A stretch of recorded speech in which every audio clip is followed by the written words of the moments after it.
afternoon. Welcome to the TCR Dialogues. Today we have with us the president of Allen University, Dr. Ernest McNealey, and I am Brandon Davis, your host for this conversation. I want to welcome and invite all of our viewers to comment in the section with your local church, with your Episcopal district, and also with your questions. Dr. McNealey, it's a pleasure to see you, and I'm glad to be here with you today. Well, thank you for having me. Absolutely. So we won't belabor the moment. I'm going to get right into our dialogue, and I'm going to ask you our first question, and it's simply about you. Dr. McNealey, how are you, and how are your family doing?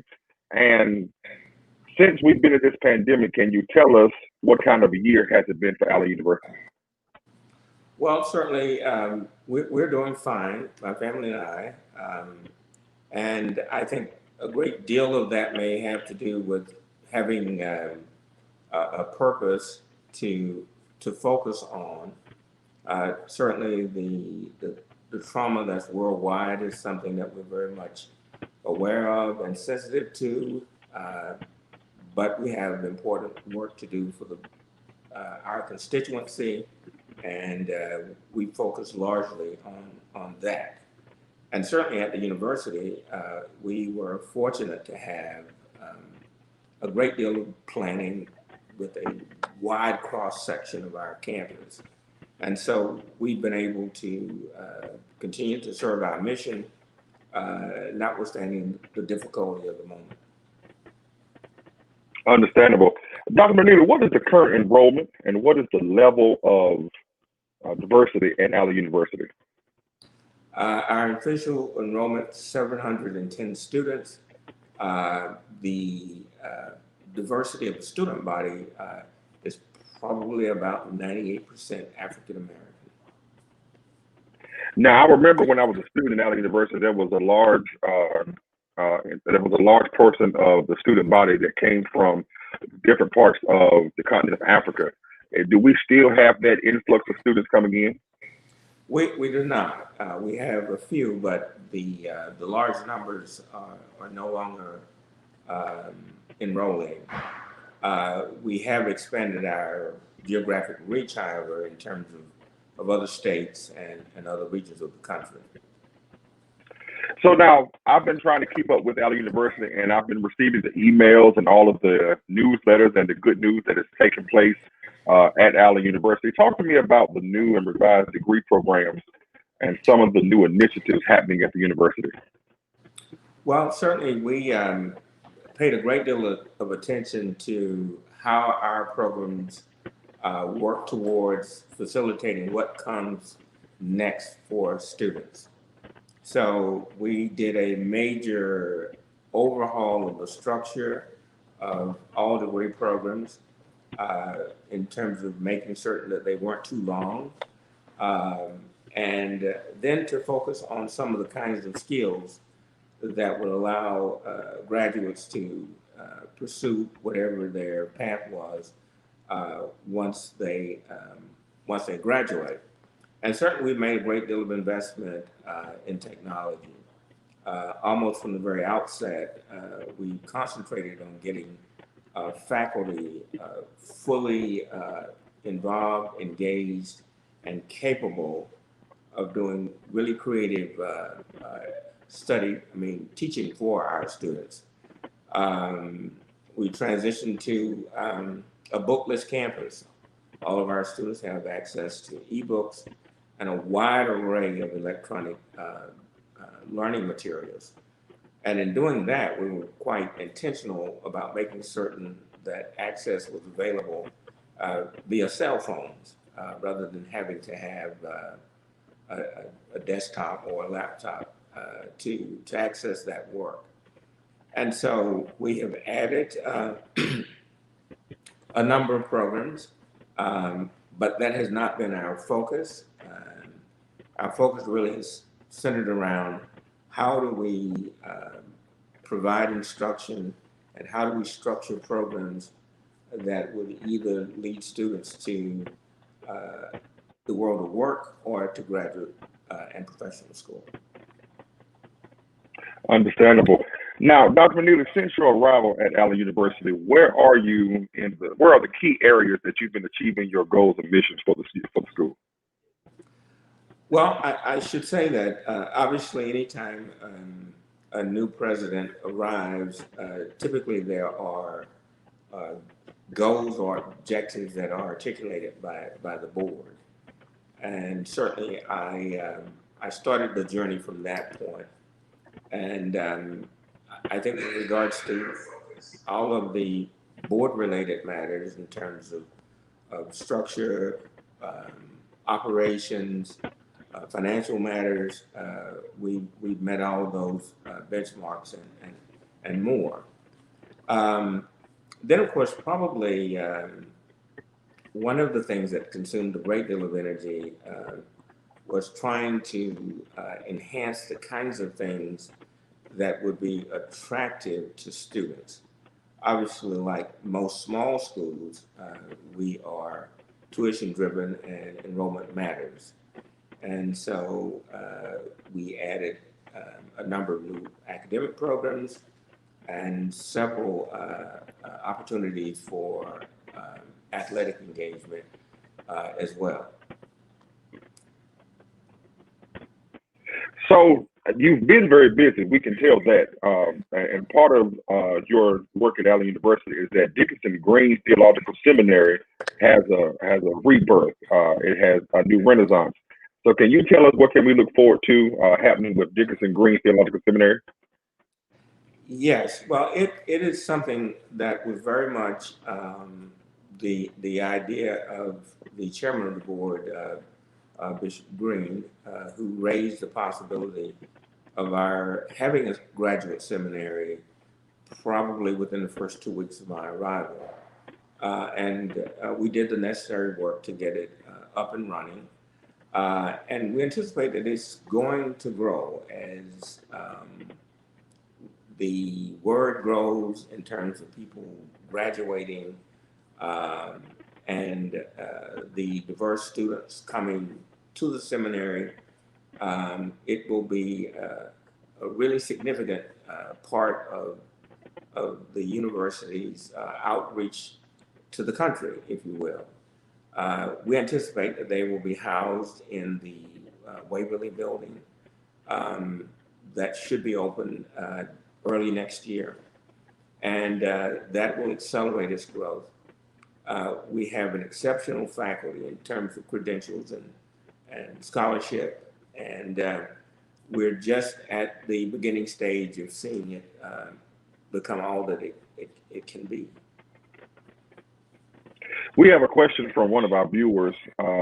They asked, how can African scholars attend the university? Well, I mean, the simple answer is to apply. Um, and I think once that occurs, then all the other things attendant to that will become clearer and clearer. Obviously, we provide a range of support for students, but the principal thing is to simply submit an application. Absolutely. So now, Allen University is one of our historic HBCUs in the state of South Carolina, founded by the African Methodist Episcopal Church. Tell us about the role of the AME Church in Allen University's life, and what is the church's level of influence at the university?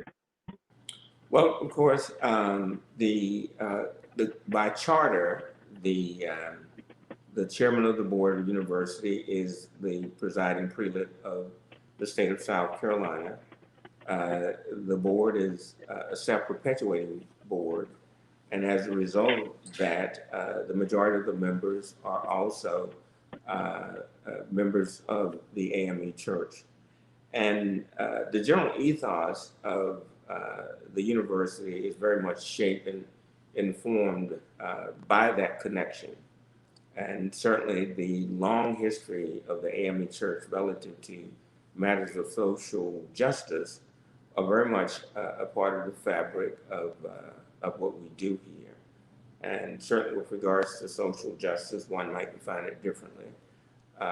But as I see it, providing everyone with an opportunity to pursue their aspirations is a critical thing with regards to the notion of social justice. Obviously, we do the normal kinds of things in terms of education for voter preparation. We have students who do volunteer activities in the community.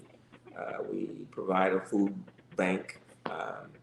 We host political forums. So that facet of the AME Church in terms of the social justice side, I think is something very much manifested in all that we do here. So now we understand that the global pandemic has had a huge effect on the country and everyone that is involved in making this world go round. Schools have been affected, jobs have been affected, churches have been affected. Because of the pandemic, you've had to scale back to events such as homecoming. How do you plan to engage the students and the alumni this year? Well, first and foremost, by providing good information. Obviously, we are not able to comply with all of the requests or have an event when the city and the state might preclude our having the event because of the number of participants. But as we look to the year ahead, we fully anticipate that all of the events will go back to their normal format. As you may know, we had a virtual commencement last year. We had a virtual homecoming. This year, we'll be having a virtual Founders Day shortly. But we anticipate that the baccalaureate and the commencement in May will be live. There may well be some social distancing that will be required, but we anticipate that both of those events would return to the campus. Now, this is a personal question that I would like to ask you, Dr. McNealey. When I was a student at the university, we had the CARS program. Does the CARS program still exist, and is it done virtually? Well, the CARS program was put on hold at the point that the epidemic turned into a pandemic. And so presently, we don't have any CARS activities. Okay, I understand. Now, there's been a resurgence of interest in Black Greek life, particularly with the election of Vice President Kamala Harris at Howard University, aka. What does Greek life look like at Allen University today? Well, it is growing, and to be quite honest, on the student life side, that has been an area of primary interest for me. I think throughout our history, persons who were members of fraternities, sororities, have been leaders in our community, and the kind of working together for the greater good is central to all of these groups. And to the extent that we provide the kind of training here that would allow our students to not only do it here, but to take it into their communities is very important. And we are unfortunately stymied by the pandemic in terms of the kinds of activities that would be necessary and very much a part of the nature of having fraternities and sororities. But it's very important, and we anticipate that when we return in the fall, that activity will once again move ahead. And certainly, we're absolutely thrilled that one of our own is now at the seat of power. Absolutely. Now, on the campus, for a person who wanted to visit the campus, are there any visible fraternity and sorority plots, markings, or areas that have been set aside or designated to honor those fraternities and sororities? Yes, we have had a project that's been underway for a couple of years now. The quad, if you will, on the campus, near the administration building in Chappelle Auditorium. We have plots for the original 8 organizations. And I think by the time that project is finished, it will be unlike any other, to be candid about it. Awesome. This is a personal question, if you will. What are your hopes and aspirations for the university going forward? And are there any thoughts of retirement? What was that? What are your hopes and aspirations for the university going I'm forward? kidding. And do you have Yes. any thoughts? Yes. I was being facetious about the last part of the question. Certainly, we engage in strategic planning here almost to the extent that some others might breathe. But we intend to grow. We fully expect to grow in terms of enrollment, in terms of graduate programs. We don't have very much on the drawing board in terms of additional undergraduate programs, but we intend to grow our graduate programs. We intend to win at athletics and actually to extend the brand of the university far past the time that I will be here. So we're very optimistic, notwithstanding the somewhat dark period that the world is in right now. The planning and the commitment of the employees and faculty here made it possible for us to continue to move ahead, notwithstanding the difficulties. But short of something cataclysmic that no one can foretell, the future of the university is bright. And we, again, anticipate that we'll continue to grow and get stronger in every regard. Now, historically, Allen University had a law program. Will that program be coming back into existence at Allen University? Now, we will wait for my great grandson to bring that back. We do anticipate actually offering a doctorate here in the not too distant future. That work is presently underway. But with regards to moving in that direction, that would not be something that we would look to do. Understandable. Now, Dr. McNealey, can you tell us in a statement for all of our persons listening in today, who is Allen University and why should students choose Allen? Well, I mean, obviously the easy thing to say is that everyone should come to Allen to study and to work because I'm here and I welcome you. But we have an exceptional faculty, to be serious about it. We provide a very high level of attention for students. We are doing exceptional things in the use of technology. And probably most importantly, each student is a real person here. And if there's not a faculty or staff member that is directly interested and engaged, it's simply because the student prefers not to have that. And so there are a lot of aspirations that young people have that may be informed or not informed. But the critical thing about this university is that should a student decide to come here, we're very confident that we can assist them in being all that they can imagine.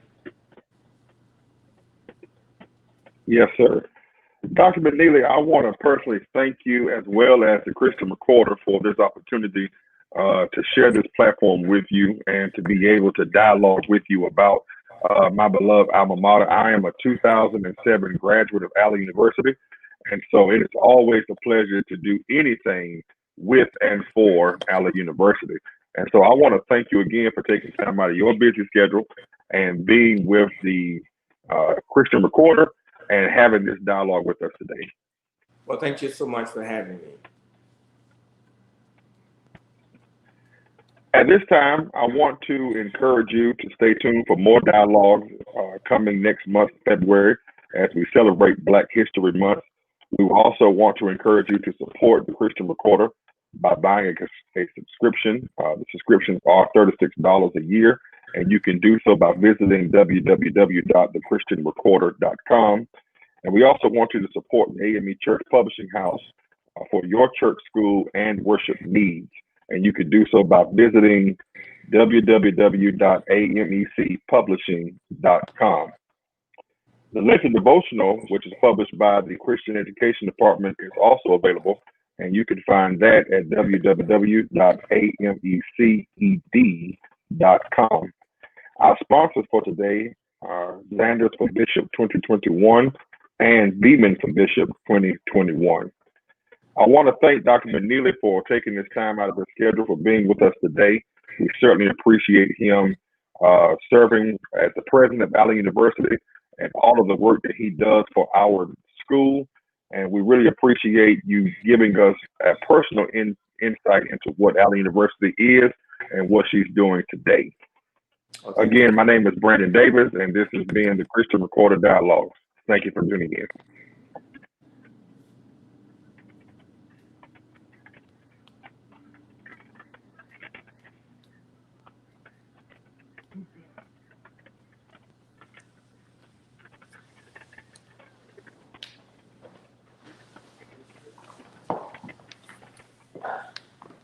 Yes, sorry.